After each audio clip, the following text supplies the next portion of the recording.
Assalamualaikum warahmatullahi wabarakatuh. Alhamdulillah ya. Alhamdulillahirrahmanirrahim. Wassalatu wassalamu ala asyrofil anbiya'i wal mursalin sayyidina wa maulana Muhammadin wa ala alihi wasallam. Alhamdulillah berkat rahmat dari Allah Subhanahu wa taala yang memberikan kita nikmat kesehatan, kesempatan sehingga kita masih bisa melanjutkan kuliahan kita di pertemuan ke-6 pada mata kuliah isu sosial dan praktek profesionalisme. Nah, semoga kita semua tetap semangat ya, semangat dan ikhlas serta ridho atas perkuliahan kita dan secara online, sehingga ilmu yang kita dapatkan insya Allah tetap berkah. Nah, untuk yang pekan kemarin kita sudah membahas tentang peraturan dan regulasi, sebabnya itu mengenai cyber law. Nah, untuk pertemuan kali ini kita akan membahas mengenai peraturan regulasi yang mengenai yang kemarin itu cyber law. Nah, sekarang ini tentang hak cipta. Ya.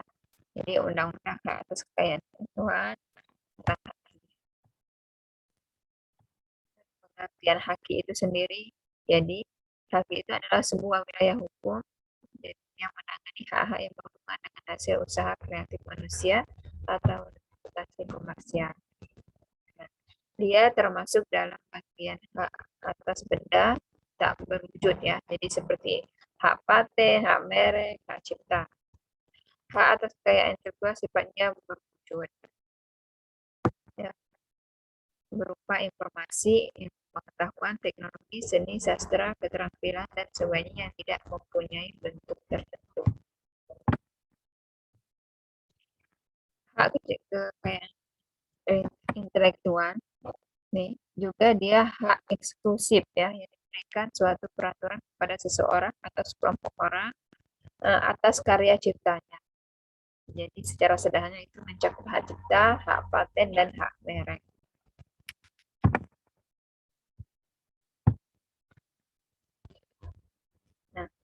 Haki termasuk dalam bagian hak atas benda tak berwujud ya. Jadi seperti yang dijelaskan sebelumnya tadi. Jadi hak ini dia juga kalau yang berwujud itu misalnya teknologi, informasi ya.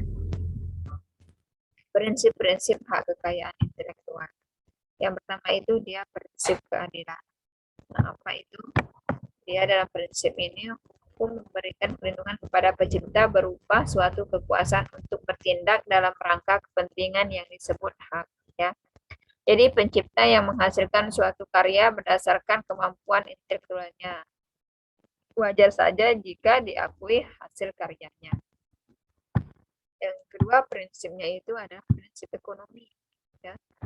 Jadi dalam prinsip ini haki itu memiliki manfaat dan nilai ekonomi serta berguna bagi kehidupan manusia. Nilai ekonomi pada haki merupakan suatu bentuk kekayaan bagi pemiliknya. Pencipta mendapat keuntungan dari kepemilikan terhadap karyanya, seperti dalam bentuk pembayaran royalti ya, terhadap misalnya ada hak cipta musik atau lagu pada royalti. Yang ketiga itu prinsipnya adalah prinsip kebudayaan. Dalam prinsip ini, pengakuan atas kreasi karya sastra dari hasil ciptaan manusia diharapkan mampu membangkitkan semangat dan minat untuk mendorong melahirkan ciptaan baru. Hal ini disebabkan karena pertumbuhan dan perkembangan ilmu pengetahuan, seni, dan sastra sangat berguna bagi peningkatan taraf hidup. Haki juga kan sangat memberi keuntungan bagi masyarakat ya. Dan hasil-hasil karya itu bisa dibaca dari masyarakat. Nah, yang keempat itu prinsip sosial. Jadi dalam prinsip ini sistem hakim memberikan perlindungan kepada pencipta tidak hanya untuk memenuhi kepentingan individu, melainkan berdasarkan keseimbang individu dan masyarakat. Jadi bentuk keseimbangannya itu dapat dilihat pada ketentuan fungsi sosial dan intensi wajib dalam undang-undang. Secara umum hak kekayaan itu terbagi menjadi dua. kategori ya, antara lain itu hak cipta, terus hak kekayaan industri, misalnya hak paten, hak merek, desain industri ya. Nah, rahasia dagang dan lain-lainnya. Kita akan menjelaskan sedikit saja mengenai hak cipta ya. Nah, hak cipta itu, jadi pengertian hak cipta itu, cipta adalah hak khusus bagi pencipta untuk mengembangkan atau memperbanyak ciptaannya, termasuk ciptaan yang dilindungi adalah cipta yang dalam bidang ilmu pengetahuan, sastra, dan seni.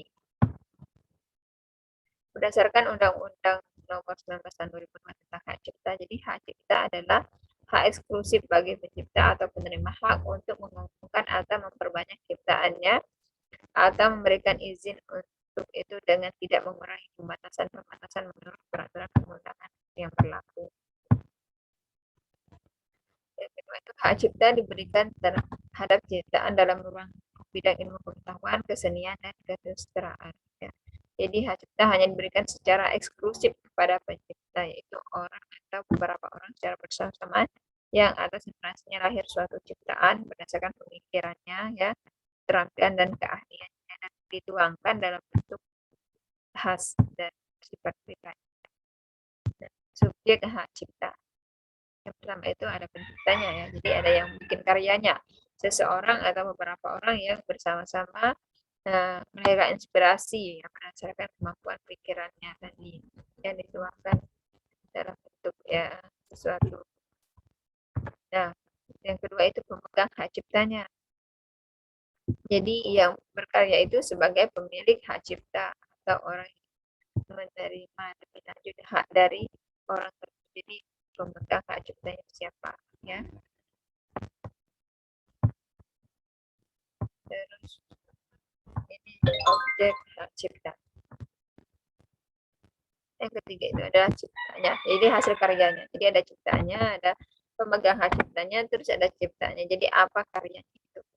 Nah, hasil setiap karya pencipta dalam bentuk yang khas yang memberikan keaslian. Jadi hasilnya tadi ya. Jadi yang bikin karya itu nanti ada yang megang haknya itu siapa, terus ada barang yang jadi ciptaan. Nah, sekarang undang-undang yang mengatur hak cipta. Yang pertama itu Undang-Undang 19 tahun 2002 tentang hak cipta. Ya, banyak sekali nih. Jadi kalau yang mengenai undang-undang ini mungkin nanti bisa cari lagi ya, banyak sekali tentang undang-undang ini. Terus dia juga ada yang berubah ya. Nah, ini yang tahun 82 tentang hak cipta ya. 87 perubahan undang-undang dari 82 itu ya tentang hak cipta. Nanti bisa dibuka. Yang kedua itu paten ya. Jadi yang ini tadi kan ada dua ya. Ada tentang mengenai hak yang industri seperti hak paten, hak merek ya. Yang tadi hak cipta. Nah, ini kita bahas singkat aja tentang hak paten. Ini jadi berdasarkan Undang-Undang 14 tahun 2001 itu paten itu adalah hak eksklusif yang diberikan oleh negara kepada inventor atas hasil invensinya di bidang teknologi yang untuk selama waktu tertentu melaksanakan sendiri invensinya tersebut atau memberikan persetujuan kepada pihak lain untuk melaksanakan. Hak khusus yang selanjutnya itu hak khusus yang diberikan negara kepada penemu atau hasil penemuannya di bidang teknologi waktu tertentu ya. Paten diberikan dalam bidang ekonomi yaitu ilmu pengetahuan yang diterapkan dalam proses industri ya. Jadi seperti hak paten, hak merek tadi ya.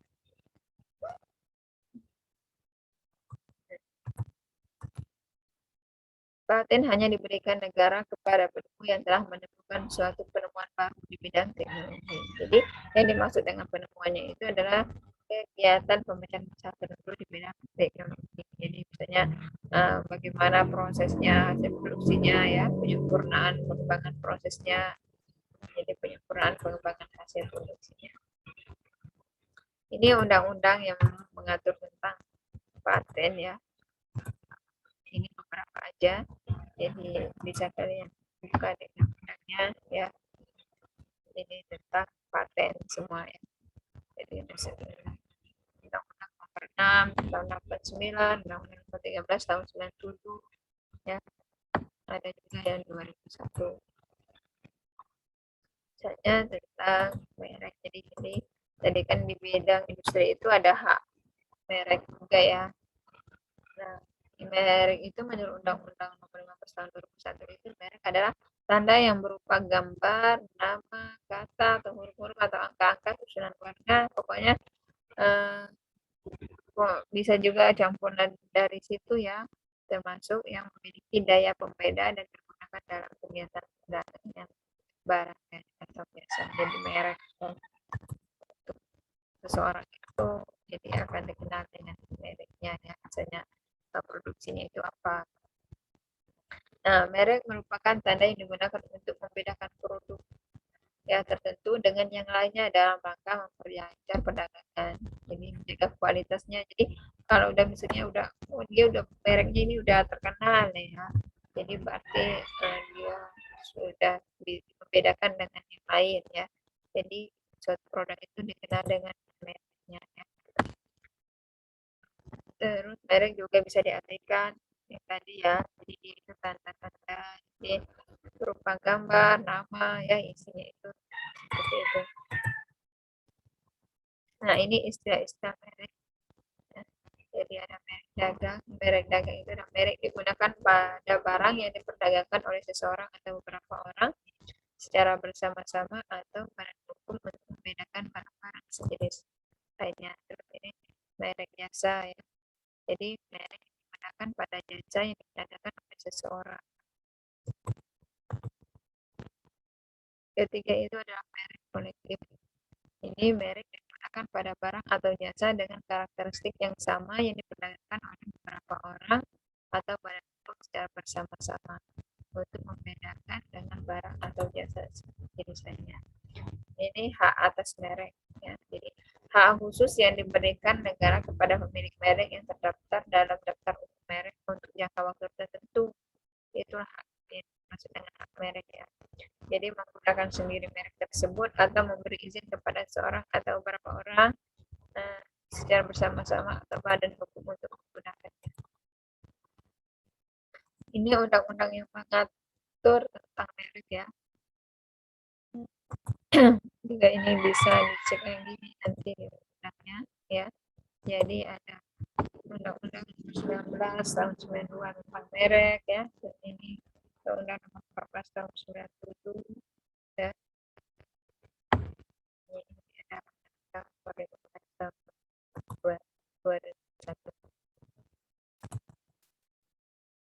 Nah, itulah pertemuan ke-6 yang bisa aku sampaikan.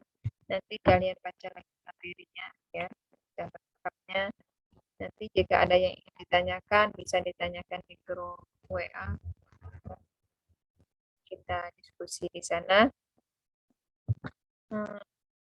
Atas kekurangan dan terdapat kesalahan, mohon maaf ya.